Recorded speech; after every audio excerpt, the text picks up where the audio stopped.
We are called to be free. Let's talk about that. On 4th of July.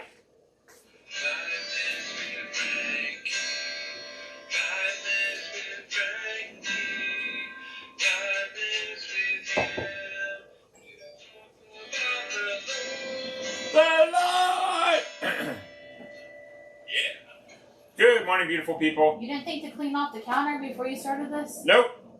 Dude. Because it's a holiday. Holidays get crazy. That is very true. Like, you get all this stuff and mess everywhere and trying to prepare to go get a meal and all that. If you only saw the rest of my counter, people. If you only knew. Anyway. If you only knew. So, we are free in America, but we can be free anywhere in the world. Not just America. I mean, I thank God for America and its tenets and, the freedom that we have because of the Constitution, because of the Declaration of Independence, because of the Bill of Rights. And we should defend freedom. But freedom does not come from a paper. It's unalienable rights, which come from God and God alone. People can oppress it, people can try to take it away, but really, in all reality, God is the one who gives true freedom. So you can be free anywhere in the world because you have choice, and that choice comes from Jesus. And so we have freedom. We have freedom to have a messy counter, a crazy house, freedom to have a party together, freedom to do things for the glory of God. But that freedom is a little scary because that freedom can be used for evil also. We've seen that everywhere, that freedom has flourished. When freedom flourishes, evil flourishes right along with it because you have choice. And when you have choice, typically human beings like to go to evil. And so, we have that oppression. We have that people putting a lot of pressure on other people because they think that they're wrong. But in the Bible, it tells us over and over again that when we pick Jesus, when we pick God, we have freedom.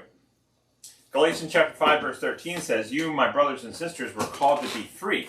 We're actually called to be free. God never wanted us to be in slavery, never wanted us to be in slave of sin or death or oppression. He wants us to be free.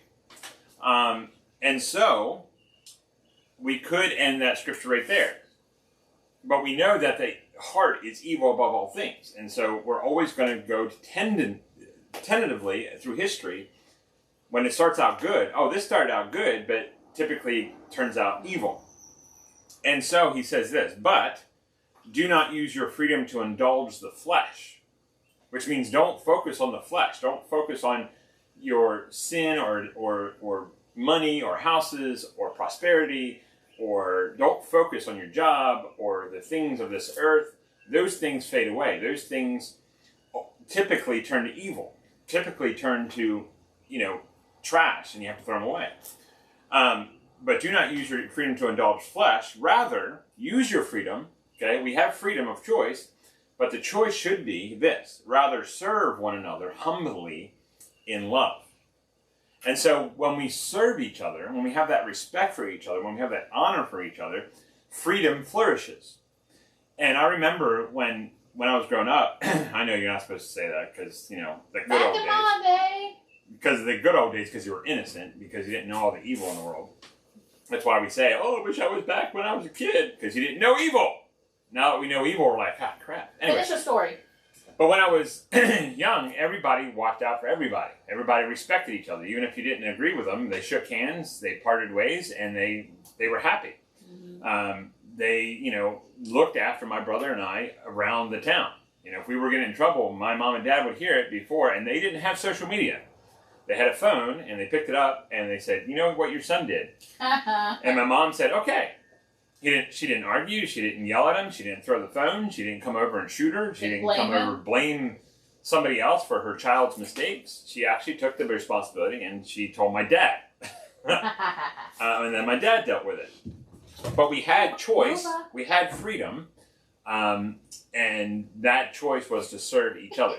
So, my encouragement for you today is, as we're celebrating 4th of July, 246 years that America has been around, serve one another. Serve in respect and honor. Even if somebody doesn't respect and honor you, you still serve as a Christian.